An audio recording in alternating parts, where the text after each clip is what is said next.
అంటే దాని అర్థం మీ చెల్లెలు చనిపోయిందన్నమాట. లీలను చేసుకుపోయే సంగ్రామ్ సింగ్ మహల్కి వచ్చినప్పుడు కూడా అతను తనను చూసి లీలా అనే అన్నాడు. సంగ్రామ్ సింగ్ మీద ప్రయోగించిన వశీకరణ శక్తి నీ భర్త మీద కూడా ప్రయోగించబడింది.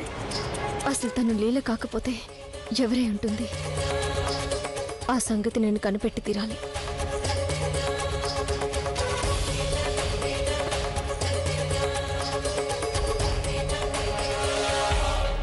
నువ్విక్కడికి రావాల్సిన అవసరం ఏంటి? పాపం, నువ్వసలు ఇక్కడికి రాకుండా ఉంటే నీకు ఇలాంటి గతి పట్టుండేదే కాదు. ఒకప్పుడు చక్కటి అందమైన యువకుడివి, కానీ ఇప్పుడు నువ్వొక కుక్కవైపోయావు.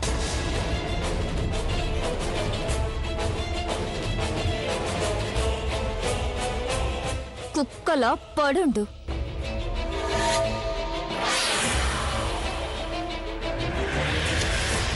ఒకప్పుడు ఒక సామ్రాజ్యానికే రాకుమారుడు, ఇప్పుడు నేను చెప్పిందల్లా చేస్తూ పడుండే ఒక కుక్క.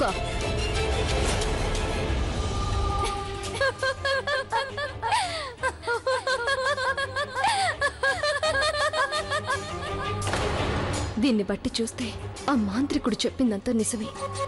సంగ్రామ్ సింగ్ దీనికి వశీకరణం అయిపోయాడు. మా చెల్లెలు లీలను కూడా ఇదే చంపిందన్నమాట.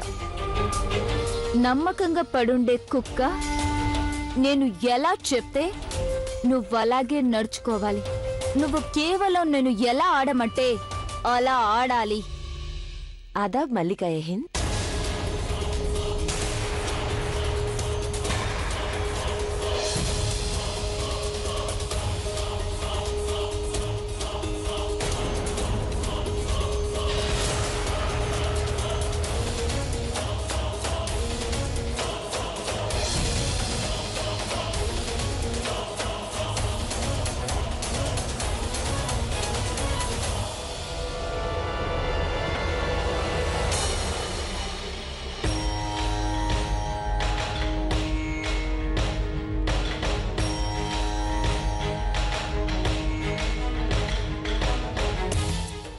అక్కయ్య, ఇలా వచ్చావేంటి?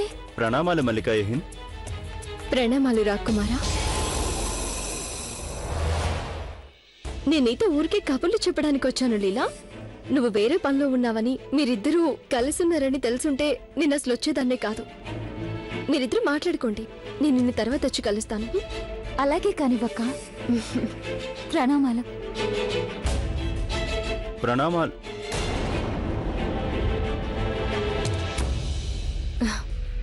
ప్రణామాలు.